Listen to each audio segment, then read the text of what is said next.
क्या supreme court के chief justice को यह दिखाई नहीं देता है कि अदालतों को या हमारे वकीलों को इस बात का एहसास नहीं है?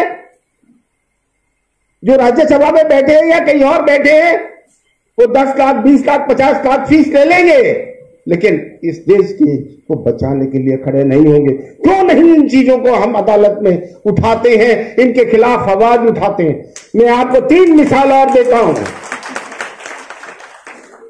मैं आपको बता रहा हूं, हिंदुस्तान में 3 कानून बने। किसानों के कानून का मैं अभी यहां जिक्र नहीं कर रहा हूं, क्योंकि उन्होंने जब डंडा उठाया तो मजबूरन उनको वापस लेना पड़ा। 3 नए कानून फौजदारी के बनाए गए। मैंने प्रोग्राम किया और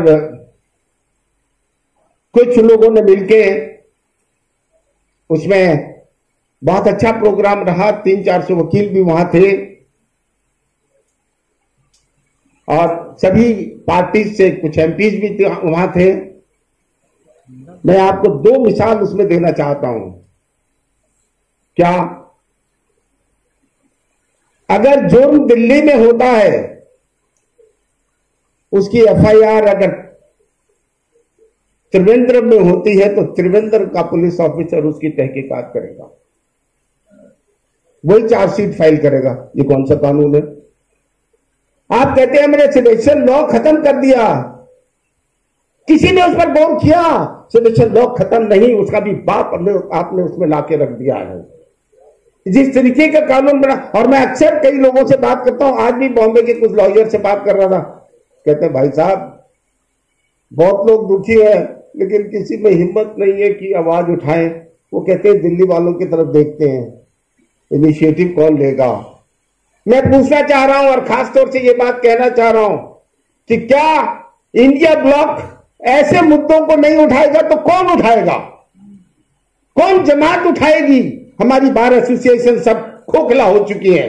आपको हकीकत नहीं मालूम, मैं बताना चाहता हूं। ये अधिवक्ता मंच, आप बताइए ना, आइए आ जाओ। आप लोग तो हो वहां पे सारे के सारे, आप हकीकत जानते हैं। जिस तरीके से जुडिशियरी में पेनिट्रेट कर चुके हैं, जिस तरीके के बार एसोसिएशन में पेनिट्रेट कर चुके हैं, जिस तरीके यूनिवर्सिटी को भगवा बना दिया जा चुका है, कब लड़ेंगे हम इन चीजों के खिलाफ? कौन लड़ेगा इनके लिए?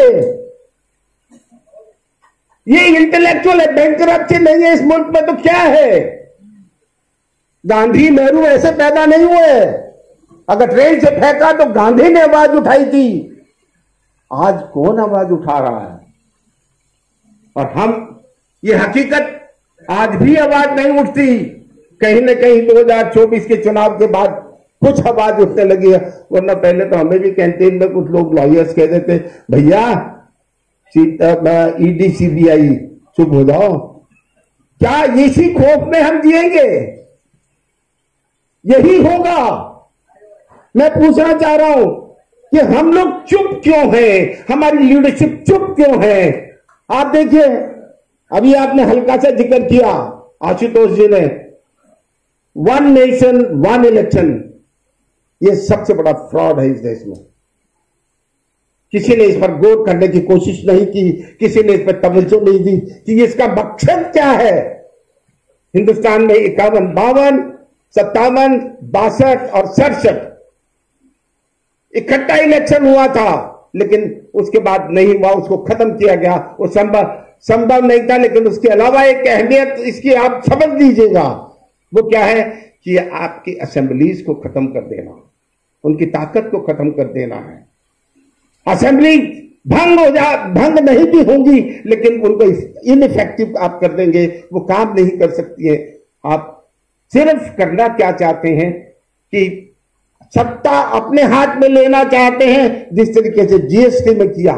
जीएसटी की हालत आपको शायद नहीं मालूम, जो लोग व्यापार में हैं उनको पता है जीएसटी की हालत, और जितनी हालत जीएसटी में भ्रष्टाचार है उसको कोई अंदाजा नहीं लगा सकता। लेकिन मैं अफसोस के साथ ये कहना चाहता हूं, मैं बहुत ज्यादा टाइम नहीं लगाऊंगा, लेकिन मुझे आज ये मेरे दिल में बहुत अरसे से भरी हुई थी और रतनलाल जी ने थोड़ी सी कहीं घुस में आग भी लगाई है। ये सच्चाई है इस देश की। Intellectual bankruptcy. अगर लोग गालियां देते हैं पंडित नेहरू को, वो लोग गालियां देते हैं इंदिरा गांधी को, लोग महात्मा गांधी को। अरे महात्मा गांधी का फोटो लगा के तुम खुद गांधी को जो है ना बेइज्जत कर रहे हो। तुम लोग जो काम कर रहे हैं, आप ये नहीं समझ रहे हैं ये लोग कि इस देश में जो हालात ये पैदा कर रहे हैं, ये आग के साथ खेल रहे हैं। और इस तरीके से ऐसा होगा, अगर हमने इस सिचुएशन को और इस चीज को इंडिया ब्लॉक ने नहीं संभाला, तो मैं आपको बता सकता हूं दोस्तों, एक ऐसा दिन भी दूर नहीं होगा जब हम कहीं ना कहीं इस बात पे भी पछताएंगे जो चर्चिल ने कहा था। और वो बात कहीं ना कहीं किसी हद तक सही होती जा रही है कि इनको सत्ता मत दो, ये आपस में लड़ मर के ही इस देश को खत्म कर देंगे। क्या हम वो दिन देखना चाहते हैं? ये वो ही करना चाह रहे हैं, ये वो ही ताकते हैं। लेकिन एक बात का ध्यान रखिएगा आप, जब मैं बार काउंसिल का चेयरमैन था, बार बार कुछ मुसलमान साथी मेरे वकील, शाहीन बाग का आंदोलन चल रहा था, आप चलिए वहां पे, आप चलिए वहां पे। मैं नहीं गया। और मैं आशुतोष जी की इस बात से सहमत हूं। मैंने ये कहा था कि मैं सबसे आगे चलूंगा, लेकिन आप वो जगह बदल दीजिए। मैं ये रंग देकर बीजेपी को एक हथियार नहीं देना चाहता हूं। हम हिंदू हैं और हम लड़ेंगे आपकी ये लड़ाई। ये आपकी लड़ाई नहीं है, इस देश की लड़ाई है और हम सबको मिलकर लड़नी होगी। और मैं आज हमारे बीच में समाजवादी पार्टी भी मौजूद है, आप पार्टी भी मौजूद है और तारिक भाई तो है ही है, हम सब साथ हैं। मैं आपसे गुजारिश करूंगा कि जो अहम मुद्दे हैं, मैंने तो आपको सिर्फ 2 का जिक्र किया है अभी, और तीसरा जो आप कौमी एकता का सवाल है, इसके अलावा और हैं। जिस तरीके से कानून में ये रद्दोबदल कर रहे हैं, एक देश का सत्यानाश कर रहे हैं, संविधान का सत्यानाश कर रहे हैं।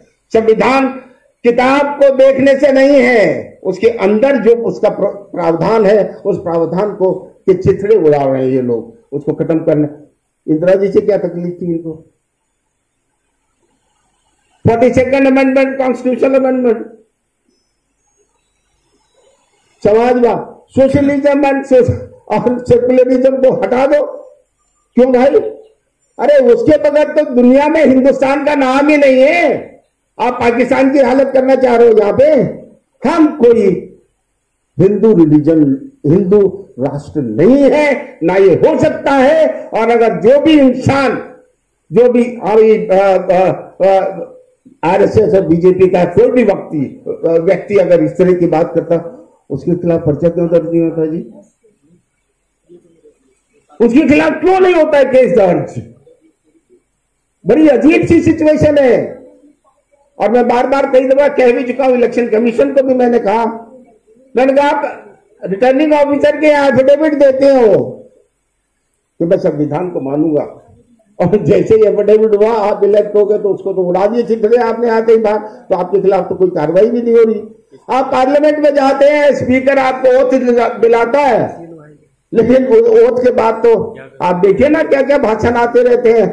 क्या ये सब परमिसिबल है एक मेंबर पार्लियामेंट के लिए या एमएलए के लिए? लेकिन आप सरेआम ऐसे बोले जा रहे हैं। मीडिया तो कुछ करेगा नहीं, वो तो सबको पता है, लेकिन पर उनके खिलाफ कार्रवाई नहीं होती है और ना ही उनके खिलाफ कोई आवाज उठती है। जब तक हम आवाज नहीं उठाएंगे सब मिलकर, कुछ नहीं होगा इस देश में। बल्कि अगर हम दबे रहेंगे तो दबे ही रहेंगे और दबते चले जाएंगे।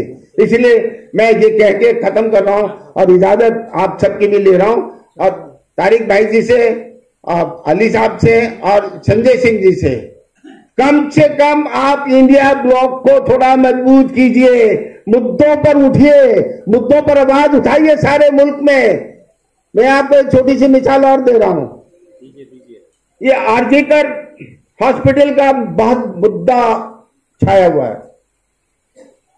हालांकि अभी 10 डॉक्टरों को शायद उन्होंने एक्सपेल भी किया है, लेकिन इसकी हकीकत कुछ और भी है। आप सबको नहीं मालूम, दिल्ली में जब निर्भया का इश्यू हुआ था, यही वो लोग थे बीजेपी के जो 10 नंबर पर रोज रोज रोज धरना देते थे।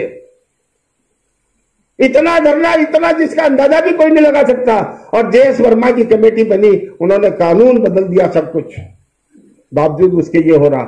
ये राजनीतिक खिलवाड़ जो है ये इस देश को बर्बाद कर देगा, जिसमें ये बीजेपी के लोग माहिर हैं, वो कुछ नहीं करते, तो सोते जागते हमेशा इसी मोड में रहते हैं। इसलिए हम सबको चौकन्ना रहना पड़ेगा और पॉलिटिकल पार्टीज को और भी चौकन्ना रहना पड़ेगा, और खास तौर से इंडिया ब्लॉक, जिसकी जिम्मेवारी मेरे हिसाब से ज्यादा है, क्योंकि ये बड़े बड़े मुद्दे हैं। जब तक आप इनको नहीं उठाएंगे हम कहीं सही रास्ते पर नहीं आएंगे, और ये लोग तो फिर फैलते रहेंगे।